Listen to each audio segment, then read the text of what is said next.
काँग्रेस किसान जिल्हाध्यक्ष सागर कोंडेकर आज कागल तालुक्यातील जिल्हा परिषद पंचायत समितीच्या उमेदवार दाखल करण्यासाठी काँग्रेस पक्षाच्या वतीनं बंटी साहेबांच्या नेतृत्वाखाली आणि शिवकुमार साहेबांच्या आशीर्वादानं आज या ठिकाणी 2 जिल्हा परिषद आणि 3 पंचायत समितीमध्ये राष्ट्रीय काँग्रेस पक्षाकडून उमेदवार दाखल केलेले आहेत. कागल तालुक्यामध्ये सुरू असलेल्या सत्तेच्या स्वार्थासाठी पहिल्या तडजोडीचं राजकारण चालू आहे. ते ग्रहण जे कागल तालुक्याला लागलेलं आहे त्या विरोधात ही आमची लढाई आहे. जे काय आमचे लढणारे पक्षाचे निष्ठावंत कार्यकर्ते आहेत त्यांना सोबत घेऊन उद्याच्या या कागल तालुक्याच्या जिल्हा परिषद पंचायत समितीच्या रणसंग्रामामध्ये आम्ही ताकदीनं जेवढा आमचे शक्य आहे तितक्यापर्यंत आमची पक्षाची आणि बंटी साहेबांची भूमिका घेऊन उमेदवारांना सोबत घेऊन आम्ही जनतेसमोर जाणार. आम्हाला निश्चित खात्री आहे की जनता ज्या राजकारणाला कंटाळलेली आहे आणि कागल तालुक्याच्या ह्या स्वार्थाच्या राजकारणाविरोधात ही आमची एक सुरुवात आहे. छोटीशी असेल पण चांगली सुरुवात आहे. बंटी साहेबांनी भक्कमपणे आमच्या पाठीमागे आशीर्वाद दिलेला आहे. आमचे निवडणूक प्रभारी आणि जिल्हा महाराष्ट्र प्रदेशचे सदस्य घोरपडे साहेब हे देखील या ठिकाणी आज उपस्थित आहेत. तालुका अध्यक्ष दयानंद पाटील साहेबांच्या सोबत आम्ही सर्व शिलेदार आमचे युवा आघाडीचे असतील, महिला आघाडीचे असतील, खास करून आम्ही SC देखील कसबा संघाव जिल्हा परिषदमधून देखील उमेदवार दिलेले आहेत. आमच्या आवडीवहील या ठिकाणी सिन्नर जिल्हा परिषदमधून आम्ही उमेदवारी अर्ज भरलेले आहेत आणि कापशीमधून देखील भरलेले आहेत. आणि येणाऱ्या या काही माघारीपर्यंतच्या घडामोडीमध्ये निश्चितच काँग्रेस या सगळ्याच कागल तालुक्याच्या चालल्या असलेल्या घडामोडीवर लक्ष ठेवून आहे. येणाऱ्या काही त्या माघारीच्या अंतिम दिवसापर्यंत वेगळं चित्र देखील आणि एक महाविकास आघाडीचा एक मोठी मोठ बांधण्याचा देखील आमचा प्रयत्न सुरू आहे. निश्चित आम्हाला यश येईल अशी खात्री आम्हाला या निमित्तानं.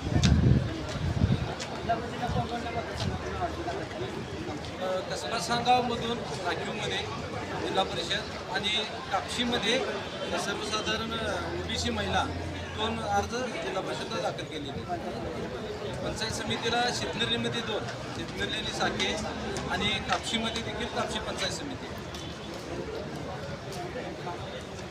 मी कागल तालुका काँग्रेसचा तालुका अध्यक्ष. या ठिकाणी आज महाराज छत्रपती शाहू महाराज व माननीय बंटी पाटील साहेबांच्या नेतृत्वाखाली काँग्रेस पक्षाकडून या ठिकाणी जिल्हा परिषद 3 आणि पंचायत समिती 3, जिल्हा परिषद 2 असे उमेदवार या ठिकाणी आम्ही देतो.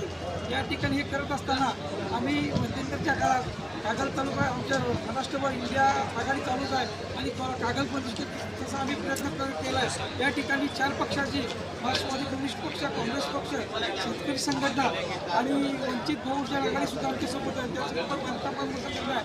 यांच्याबाबत इंडिया आघाडीची भक्कम आम्ही बांधणी केली आहे आणि त्याच्या 5 बैठक करून आम्ही अंतिम टप्प्यात आलो आहे आणि त्याप्रमाणे आमच्या सगळ्यांच्या वाटप केलेलं आहे.